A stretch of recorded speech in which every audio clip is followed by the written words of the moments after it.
Hey everybody, hope everyone had a nice weekend. So, what was I gonna say? So as a reminder, the homework and the quiz are still due. The due dates are on Lumen Learning. The due dates up there are correct. If I remember correctly, I think the homework and the quiz are due Wednesday, Tuesday or Wednesday. To be honest, I don't remember, but they are on Lumen Learning. So, the dates are there, the due dates, that is. I did announce last time and posted an announcement as well that, there is homework and a quiz, okay? The first test I know is next week. I think it's supposed to be the 22nd. So it's going to be on chapters 1 and 2. So it's not going to be on chapter 3, which is what I'm starting today. It's just going to be on chapters 1 and 2. So, okay. See the test, that. Any questions at all? I did email the notes for today, so. Okay, and also tomorrow, even though we don't meet, I just want to remind everyone that tomorrow is a wellness day. And again, I do expect to still have office hours. Office hours, technically, it's not something you're required to come to. I'm there if you need me. And again, if you can't make it, don't be afraid to email me. I'll be more than happy to help you. If you do have a question about something on Lumen, please use the message feature. It's just easier for me because then I can see the question you're struggling with. So, okay. But again, if my office hours don't work for whatever reason, and you need to see me, I'm more than willing to meet with you virtually. I'm more than willing to do that. Okay. I want to make sure everyone learns the material. So, okay. All right. I did just post the videos from Friday on YouTube, just a few minutes ago. So I wasn't able to do it earlier in the weekend. So again, I apologize for that. All right, let's get started now in chapter 3.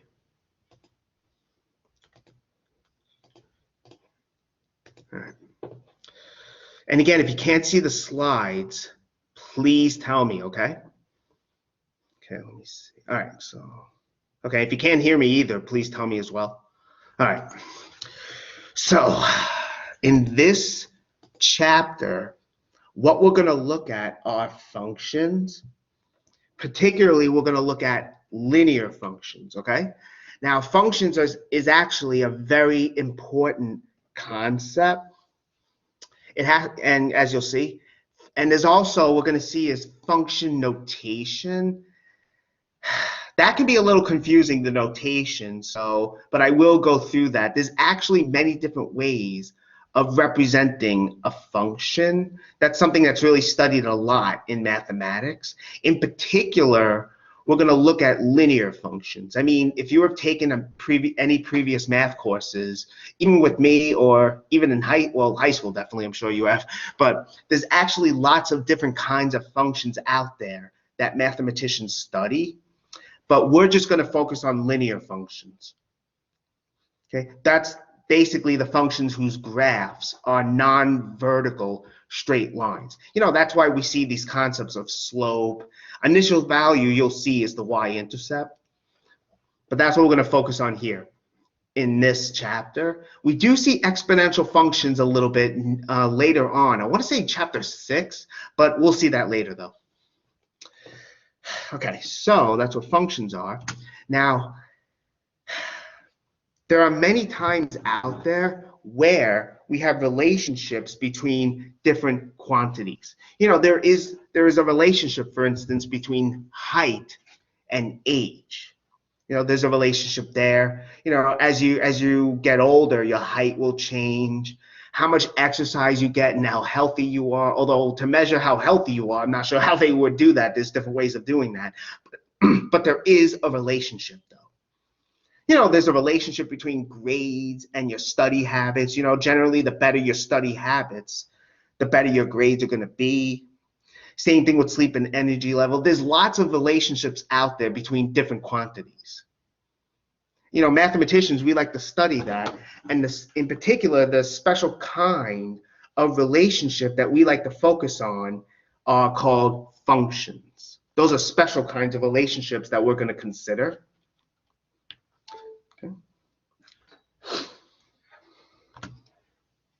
Now, before we actually get to the definition well, the definition's down here, but before we get there, there is some terminology I want to mention. Quantities here, you know, like your age, height, that can change values.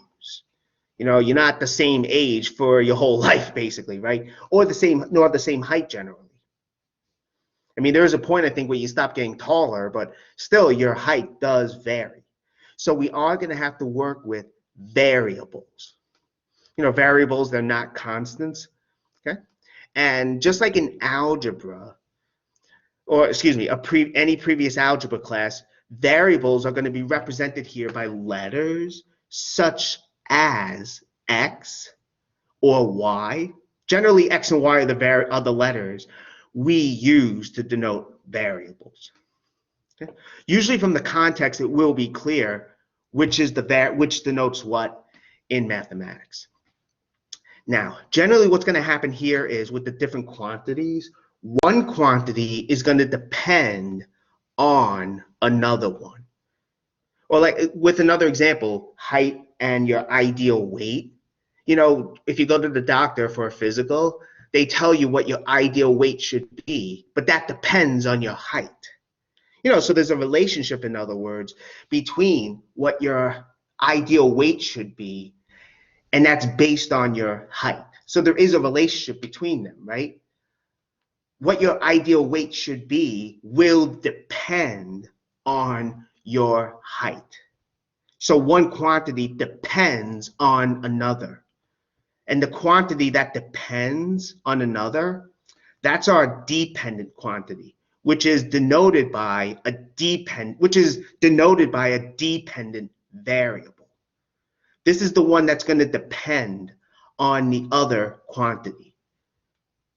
The other one is an independent quantity, and that's represented by an independent variable. So in other words, I hope this makes sense. Knowing the value of an independent variable, that will tell you, you can get the value of a dependent variable. So the independent variable will denote the independent quantity, and the other variable, the dependent quantity, or the dependent variable, will depend on the independent quantity. Also, functions, after the definition, I was going to say this, but I'll say it now. Functions can be thought of as a machine. What goes into the function, you know, input. And then when you put your input in, you know, the function's going to do some crazy stuff in the background. What it does exactly will depend on the function. But for each input, you will get an output. And the independent quantity you can think of as your input. So at the doctor's office, going back to that example, you know, if you tell them your height, you tell the doctor your height, think of that as your input. You know, the doctor may look at a graph, or I don't know, do some calculations, although I think they just look at a table. But they will tell you your ideal weight should be this. Your ideal weight then should be your output. Okay, I really hope this is making sense. The idea of a function is a little tricky, I'm not going to lie to you. So I'm trying to go kind of slow here. So if I go too fast, again, don't be afraid to say something. The formal definition of a function is this. It's basically a rule or a relationship between an independent quantity and a dependent quantity. Where again, the dependent quantity is the quantity, the one that depends on the other. The other is the independent quantity.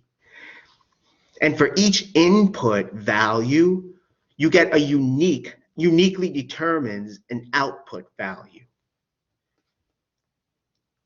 So if you go back to that machine, what's the word I'm thinking of? Machine comparison. You know, if you think of a function as a machine, right? For each input, you're only going to get one output.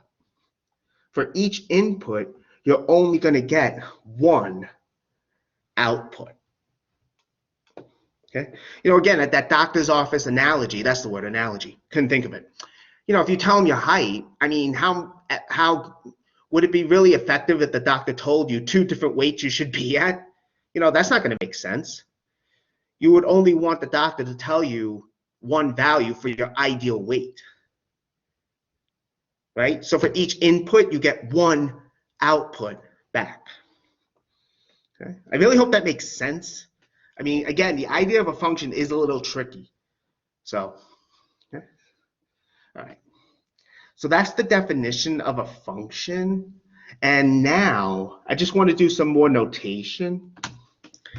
Again, the independent variable, that's our input, right? That's what we said over here. We're generally going to denote that by x. We're going to denote that by x. Y will denote our output. So x is our input, the independent variable, the independent quantity. The y value will denote our output, our dependent value. So if you go back to that machine picture analogy, x goes into the machine is our function. The machine does some, weird stuff in the background. I don't know what it does, but who cares for now?